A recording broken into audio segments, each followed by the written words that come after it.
முத்தமிழறிஞர் நூற்றாண்டு நிறைவு விழாவை வெற்றிகரமாக ஒருங்கிணைத்து தொடக்க உரையாற்றி அமர்ந்திருக்கிற பெருமதிப்பிற்குரிய அண்ணன் மாண்புமிகு அமைச்சர் மா சுப்பிரமணியன் அவர்களே, இந்த விழாவிலே பங்கேற்று அரசியல் ஆதவனாக வந்த அறிவாலயம் என்னும் பொருளில் வாழ்த்துரை வழங்குவதற்காக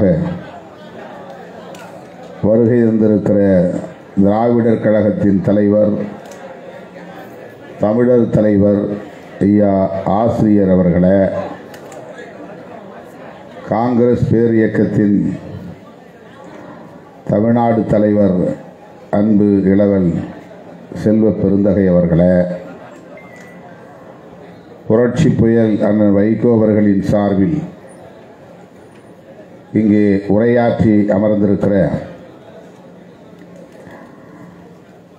அன்பு சகோதரர் செந்தில் அதிபன் அவர்களே, மார்க்சிஸ்ட் கம்யூனிஸ்ட் கட்சியின் மாநில செயலாளர் மதிப்பிற்குரிய தோழர் கே பாலகிருஷ்ணன் அவர்களே, இந்திய கம்யூனிஸ்ட் கட்சியின் மாநில செயலாளர் அண்ணன் இரா முத்தரசன் அவர்களே, இந்திய யூனியன் முஸ்லீம் லீக்கின் தேசிய தலைவர் கண்ணியத்திற்குரிய பேராசிரியர் திருமிகு KM காதர் மொய்தீன் அவர்களே, எனக்கு முன்னர் இங்கே உணர்ச்சிகரமாக முத்தமிழறிஞர் கலைஞர் அவர்களின்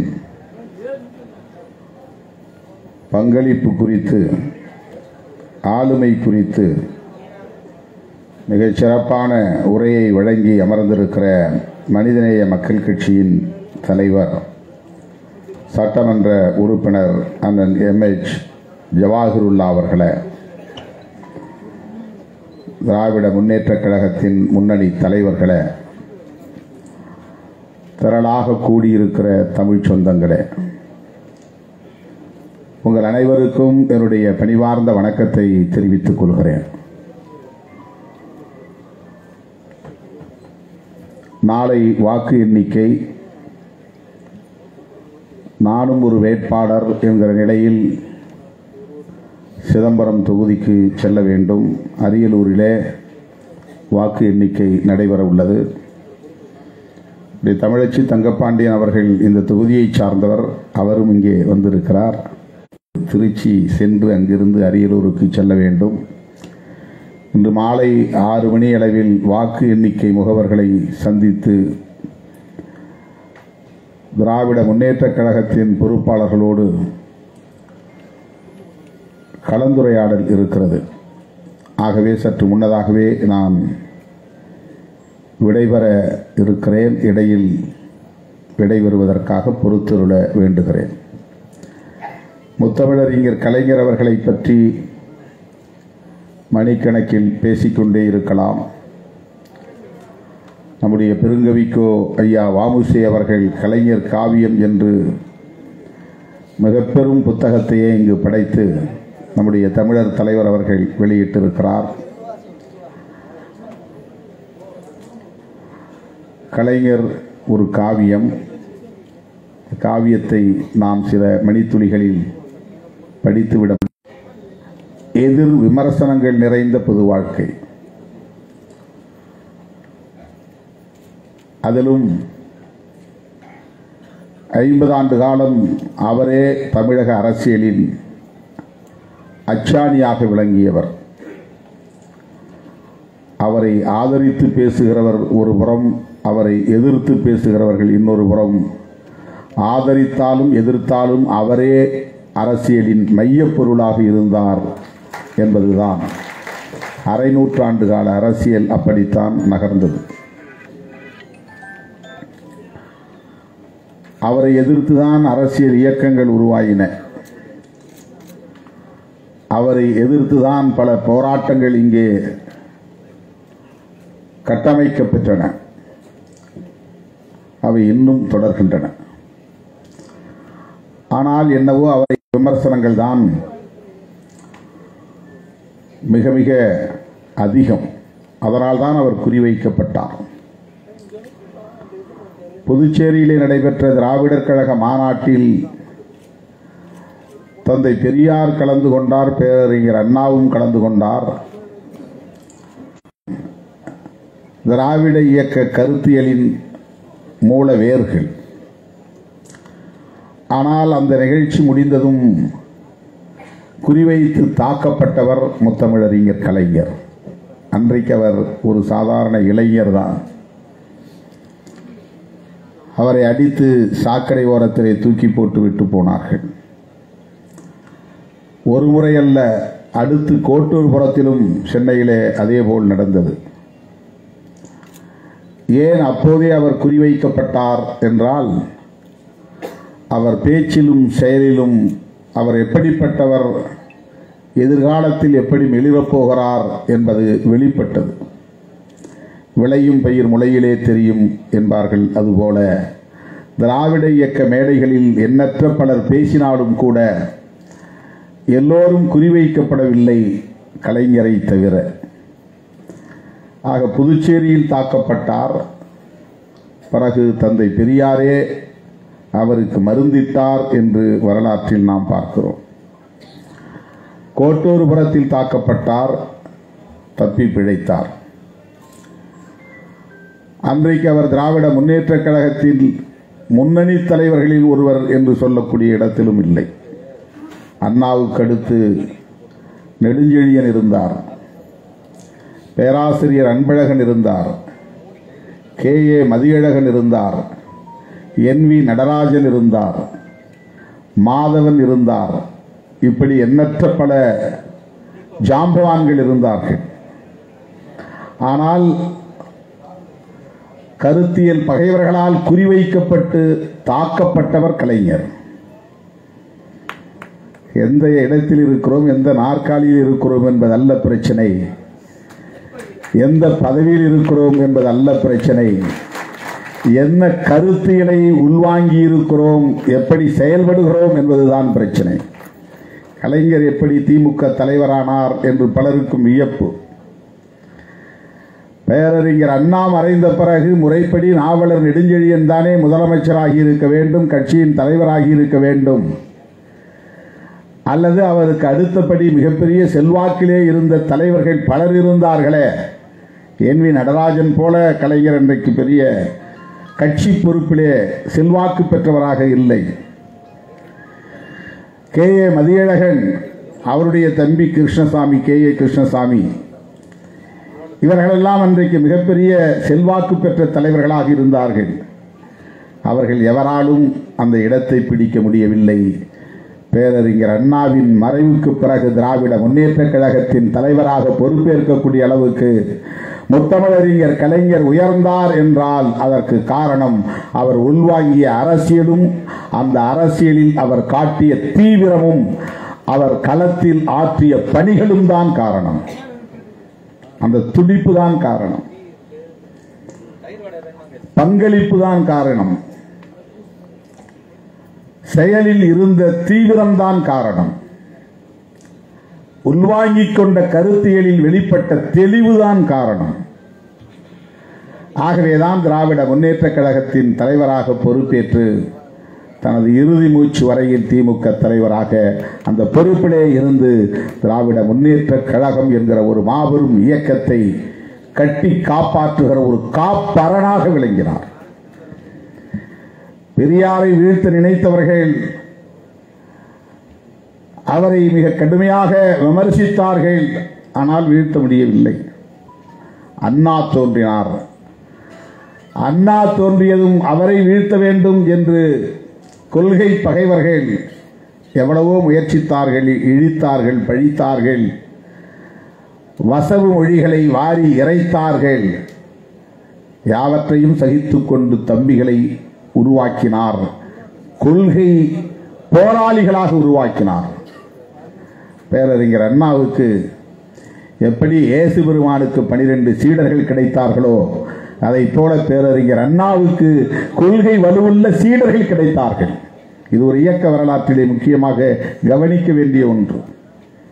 எல்லா தலைவர்களுக்கும் அப்படி வாய்க்காது. 12 சீடர்களில் ஒரு சீடர் காட்டிக் கொடுத்தான். 11 பேர் தான். அந்த 11 பேர் தான் உலகம் முழுவதும் இன்றைக்கு 200க்கும் மேற்பட்ட நாடுகளில் போய் இயேசு பெருமானின் கருத்துக்களை கொண்டு போய் சேர்த்திருக்கிறார்கள். 2000 ஆண்டுகளாக அந்த கருத்து இன்னும் ஆளுமை செய்கிறது. அதற்கு காரணம் அவர்களுக்கு கிடைத்த வலுவான கொள்கை வலுவுள்ள சீடர்கள் தான். அதை போல இன்றைக்கு திராவிட இயக்க அரசியல், பெரியாரிய அரசியல் தமிழ் மண்ணில் நிலைத்திருக்கிறது என்று சொன்னால், கொள்கை பகைவர்களால் வீழ்த்த முடியவில்லை என்று சொன்னால், அதற்கு அடிப்படையான காரணம் என்னுடைய அனுபவத்திலிருந்து சொல்லுகிறேன். பேரறிஞர் அண்ணா அவர்களால் வளர்க்கப்பெற்ற அந்த தலைவர்கள் தான், தளபதிகள் தான். அதிலே வலுவானவர், முதன்மையானவர் முத்தமிழறிஞர் கலைஞர்.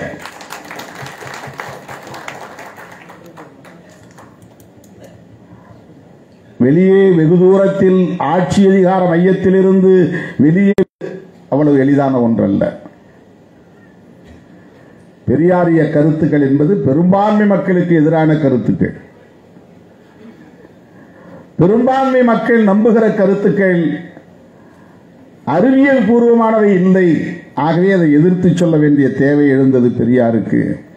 அந்த கருத்தை ஆட்சி நிர்வாக அதை செய்தவர், செய்து சாதித்து காட்டியவர் நம்முடைய முத்தமிழறிஞர் கலைஞர் அவர்கள். அவரை நாம் நிமிர்ந்து பார்த்து கொண்டே இருக்கலாம், வியந்து பார்த்து கொண்டே இருக்கலாம். ஒவ்வொரு கோணத்திலும் அவர் ஒரு பெரு வியப்பாக நமக்கு தோற்றமளிக்கிறார். நான் கண்டு வியந்தது எல்லாவற்றையும் விட ஒன்று. அவர் சங்கத்தமிழ் படைத்தார், இலக்கியவாதிகள் வியந்து பார்க்கிறார்கள். குறளோவியம் படைத்தார், எண்ணற்ற பல எழுத்தாளர்கள் இப்படியா என்று வியந்து பார்க்கிறார்கள். கவியரங்க மேடைகளில் அவர் அப்படியே அங்கேயே அமர்ந்து கவிதைகளை புனைந்து அந்த இடத்திலேயே படிக்கிற ஆளுமை பெற்றவராக கவிஞர்களுக்கெல்லாம் கவிஞராக விளங்கினார். கவிஞர் குழாம் அவரை வியப்பாக பார்க்கிறது. வள்ளுவர் கோட்டம் அமைத்தார், வானுயர வள்ளுவனுக்கு சிலை எழுப்பினார். வரலாற்றியல் வல்லுநர்கள் பலரும் அவரை வியப்பாக பார்க்கிறார்கள். வான் உள்ள வரையில், வள்ளுவன் சிலை உள்ள வரையில் கலைஞரின் புகழ் நிலைத்து நிற்கும். எத்தனையோ பேர் வந்தார்கள், போனார்கள். ஆனால் கலைஞர் வரலாற்றில் நிலைத்திருக்கக்கூடிய பல சாதனைகளை செய்திருக்கிறார். விவேகானந்தர் அங்கே அமர்ந்தார், அதனால் அது விவேகானந்தர் பாறை. எனவே அவருக்கு விவேகானந்தர் இல்லம் என்றெல்லாம் கட்டி இங்கே அகில இந்திய அரசியலை தமிழகத்திலே ஆன்மீகம் என்கிற பெயரால் சனாதன அரசியலை கட்டமைக்க முயன்ற நிலையிலே விவேகானந்தர் இல்லத்தை கை வைக்க வேண்டாம், அதை சீண்ட வேண்டாம், அதை தொட வேண்டாம். நீ விவேகானந்தர் இல்லத்தை அமைத்தால் நான் வானுயர வள்ளுவனுக்கு சிலை எழுப்புவேன். இப்போது ஒரு கோட்டுக்கு பக்கத்திலே பெரிய கோடு போட்டால் பழைய கோடு சின்ன கோடாகிவிடும் என்பதை போல விவேகானந்தார் இல்லத்தை அவர் சீண்டவில்லை, தொடவில்லை. உன் அரசியலை நான் தகர்க்கவில்லை, ஆனால் என் அரசியல் அதை தகர்க்கும் என்று வானுயர வள்ளுவனுக்கு சிலை எழுப்பி வரலாற்றை படைத்தார். அதில் உள்ள நுட்பத்தை நாம் புரிந்து கொள்ள வேண்டும். இது வெறும் வள்ளுவன் மீது உள்ள பற்று அல்ல, சனாதன சக்திகளின் அரசியலுக்கு எதிரான திருப்பி தாக்குதல் என்கிற நடவடிக்கையாகத்தான் அதை நான் பார்க்கிறேன். அதுதான் முத்தமிழறிஞர் கலைஞர். அதுதான் முத்தமிழறிஞர் கலைஞர். பிரதமர் மோடி அங்கே போய் விவேகானந்தா இல்லத்திலே அமர்ந்தாலும் ஒவ்வொருவனும் அந்த கேமராவை வளைத்து வளைத்து படம் எடுத்து பார்க்கிற போது வள்ளுவன் தான் தெரிகிறான். வானுயர்ந்து நிற்கிற வள்ளுவன் தான் தெரிகிறான்.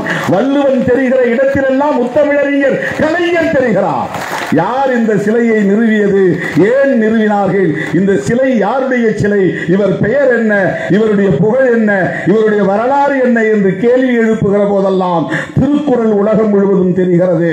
வள்ளுவனின் பெயர் உச்சரிக்கப்படுகிறது. வள்ளுவன் பெயர் உச்சரிக்கப்படுகிற போதெல்லாம் முத்தமிழறிஞர் கலைஞரின் பெயர் உச்சரிக்கப்படுகிறது. இதுதான் கலைஞர். இப்படித்தான் கலைஞர் பகைவர்களை வென்றார், வீழ்த்தினார். எந்த தலைவனும் சிந்திக்காத ஒன்று எனக்கு இருந்த பெரும் வியப்பை சொல்லுகிறேன். எந்த தலைவர்களும் முயற்சிக்காத ஒன்று. இந்திய அரசியல் சமூக கட்டமைப்பில் நிலவுகிற தலைமுறை தலைமுறையாய் பிரயோடி கிடக்கிற இந்த சாதிய சமூக கட்டமைப்பின் மிக உச்சமான ஒரு அடையாளம், ஜனநாயகத்தின் மீது நம்பிக்கை வைத்துள்ள, மனிதநேயத்தின் மீது நம்பிக்கை வைத்துள்ள ஒவ்வொருவரும் எண்ணி வெட்கப்பட வேண்டிய ஒரு அடையாளம் இந்தியா இரட்டை இந்தியாவாக இருக்கிறது. இந்தியா முழுவதும் சேரி இந்தியாவாகவும் ஊர் திரு இந்தியாவாகவும் இருக்கிறது. ஒரே ஊர் ஊராக இல்லை. அந்த ஊருக்குள்ளே போனால் ஊருக்கு 2 இடம் இருக்கிறது. ஒன்று ஊர் திரு, இன்னொன்று சேரி. ஆனால் பொது பெயர் ஒரு பெயர் தான். அதுவும் அங்கனூர் தான், இதுவும் அங்கனூர் தான். ஆனால் அதற்கு பெயர் ஊர் திரு, இதற்கு பெயர் சேரி திரு. எந்த கிராமமும் ஒரே கிராமமாக இல்லை, இரட்டை கிராமங்களாக இருக்கின்றன. இந்தியா முழுவதும் இப்படி இருக்கிறது. பல ஆயிரம் ஆண்டுகளாக இப்படி இருக்கிறது. ஒரு ஊர் தெருவுக்குள்ளே போனால் அந்த வாழிடத்தில் கூட இதுவெல்லாம் கோனார் தெரு, இதுவெல்லாம் முதலியார் தெரு, இதுவெல்லாம் செட்டியார் தெரு, இதுவெல்லாம் நாடார் தெரு, இதுவெல்லாம் முதலியார் தெரு இருக்கும். பக்கத்தில் அதிலிருந்து தொடங்கும் கோனார் தெரு. அந்த தெருவெல்லாம் கோனார் தெருவாக இருக்கும். இப்படி ஒரு டிசைன், ஒரு ஆர்கிடெக்சர், கிராம அமைப்பு முறை எப்போது தோன்றியது? ஏன் தோன்றியது? யாரால் தோன்றியது? இந்தியா முழுவதும் ஒரே மன்னன் ஆளவில்லை. எப்படி இது ஒரே மாதிரியான கிராம கட்டமைப்பு உருவானது? இந்தியா முழுவதும் ஒரே ராஜ்யம் இருந்ததில்லை. எப்படி இது உருவானது? மனிதர்களுக்கிடையே இப்படி எப்படி வாழிடம் வேறு வேறாக இருக்கிறது, தெரு வேறு வேறாக இருக்கிறது. ஒரு ஊருக்குள்ளே பரியேரி தெரு தனியாக இருக்கிறது, வண்ணான் தெரு தனியாக இருக்கிறது. அவருக்கு அதனால் எந்த பாதிப்பும் ஏற்பட்டதில்லை. அவர் சேரியில் பிறக்கவில்லை, சேரியில் பிறந்த இழிவு இல்லை, அதனால் எந்த அவமானமும் ஏற்படவில்லை, அதனால் எந்த காயமும் ஏற்படவில்லை. சாதிய பாகுபாடு எல்லோருக்கும் உண்டு, அது வேறு. ஆனாலும் அவர் இதை பற்றி எண்ணி இருக்கிறார் என்று சொன்னால், எல்லோரும் கலந்து வாழக்கூடிய ஒரு கிராமம். இந்த கிராமங்களை அழிக்க முடியாது. இவர்களை ஒன்றாய் சேர்ந்து வாழுங்கள் என்று சொல்ல முடியாது. சேரியிலே இருப்பவர்களை எல்லாம் ஊர் தெருவிலே குடியேற்ற முடியாது, ஊர் தெருவில் இருப்பவர்களை எல்லாம் சேரியிலே குடியேற்ற முடியாது என்று எண்ணி பார்த்த தலைவர் முத்தமிழறிஞர் கலைஞர் அவர்கள், நான் பெரியார் பெயரில் சமத்துவபுரத்தை உருவாக்க கட்டம், அது ஒரு களம். அது எந்த தலைவர் இந்தியாவில் இதை சிந்தித்திருக்கிறார்கள்? எந்த முதலமைச்சர் இதை சிந்தித்திருக்கிறார்? பெரியார் நினைவு சமத்துவபுரம். எதற்காக? எல்லாம் சேர்ந்து வாழுங்கள். சாதி அடிப்படையில் பிரிந்து தெரு தெருவாக சிதறி கிடக்க வேண்டாம். ஊர் தெரு சேரி என்று பிரிந்து கிராமங்கள் கிடக்க வேண்டாம். சேர்ந்து வாழக்கூடிய ஒரு உளவியல், இந்த பொது உளவியலாக இங்கே மலர வேண்டும். ஒரு புதிய தலைமுறை எப்படி உருவாக வேண்டும்? சேர்ந்தே வாழ முடியாது என்கிற நிலை இந்த சமூகத்தில் இருக்கக்கூடாது. கலந்தே வாழ முடியாது என்கிற நிலை இருக்கக்கூடாது.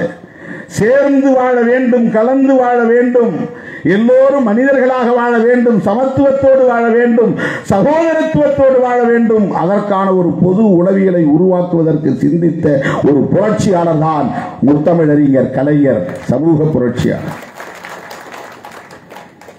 அதுதான் என்னை அடிக்கடி அவரை பற்றி சிந்திக்க தூண்டும். எப்படி இதை அவர் யோசித்தார், சிந்தித்தார்? எத்தனையோ திட்டங்களை கொண்டு வந்திருக்கிறார், நடைமுறைப்படுத்தியிருக்கிறார். இன்றைய தமிழ்நாட்டை அவர்தான் ஒரு சிற்பியாக செதுக்கி இருக்கிறார். கல்வி தளத்தில், பொருளாதார தளத்தில், அனைத்து தளங்களிலும் இந்த தமிழ்நாடு இன்றைக்கு பிறரால் போற்றப்படுகிறது, பெருமையாக பேசப்படுகிறது என்றால் அதற்கான அனைத்து அடித்தளங்களையும் அமைத்தவர் முத்தமிழறிஞர் கலைஞர் என்பதை யாரும் மறுக்க முடியாது. எவ்வளவு கடுமையாக விமர்சனம் செய்கிற எவராலும் கூட இதை மறுக்க முடியாது. ஏனென்றால் எல்லாம் ஆதாரங்களோடு இருக்கிறது. அருமை தோழர்களே, முத்தமிழறிஞர் கலைஞரின் இந்த பார்வைதான், இந்த சிந்தனை தான், இந்த அணுகுமுறை தான் காலத்திற்கும் நிற்கும். அவருடைய புகழ் இங்கே நிலைத்திருக்கும்.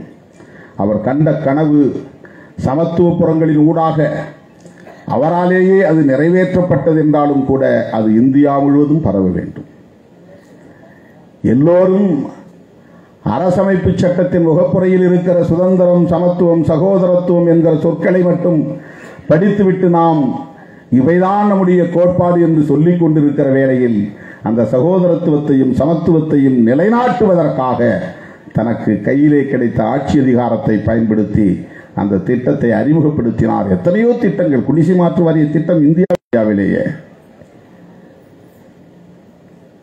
எல்லாவற்றையும் விட என்னை மிகவும் ஈர்த்தது, வியப்புக்குள் ஆழ்த்தியது சமத்துவ பொரு திட்டம்தான். தோழர்களே, நாம் அனைவரும் முத்தமிழறிஞர் கலைஞரின் இந்த நூற்றாண்டு நிறைவு விழாவில் சமத்துவத்தை வென்றெடுக்க உறுதியேற்போம். அதுவே கலைஞருக்கு நாம் செலுத்துகிற உண்மையான வீர வணக்கமாக அமையும் என்பதை சொல்லி இந்த வாய்ப்புக்கு நன்றி கூறி, நாளை நடைபெறவிருக்கிற வாக்கு எண்ணிக்கை 10 ஆண்டு கால இருண்ட ஆட்சிக்கு முடிவு கட்டப் போகிற தீர்ப்பை வெளியிடுகிற ஒரு நாளாக அமையப் போகிறது. இந்தியா முழுவதும் புதிய வெளிச்சம் பிறக்கப் போகிறது. ஜனநாயகத்தை பாதுகாப்பதற்கான போரில் நாம் வெற்றி பெறப் போகிறோம். மக்கள் அந்த தீர்ப்பை எழுதிவிட்டார்கள். நாளை அந்த அறிவிப்பு வெளியாக இருக்கிறது என்பதை மகிழ்ச்சியோடு தெரிவித்து, இந்த கருத்து கணிப்புகளை பற்றி எல்லாம் குழப்பிக் கொள்ள வேண்டாம். இன்னும் சில மணி நேரங்கள் நாம் பொறுத்திருப்போம். உண்மையான தேர்தல் முடிவுகள் நாட்டை மீட்கிற முடிவு, ஜனநாயகத்தை பாதுகாக்கிற முடிவு, மக்களால் எழுதப்பட்ட தீர்ப்பு வெளியாக இருக்கிறது. நாளைக்கு இந்நேரமெல்லாம் நாம் மகிழ்ச்சியில் திளைக்கிற நேரமாக இருக்கும். நாடும் அரசமைப்பு சட்டமும் ஜனநாயகமும்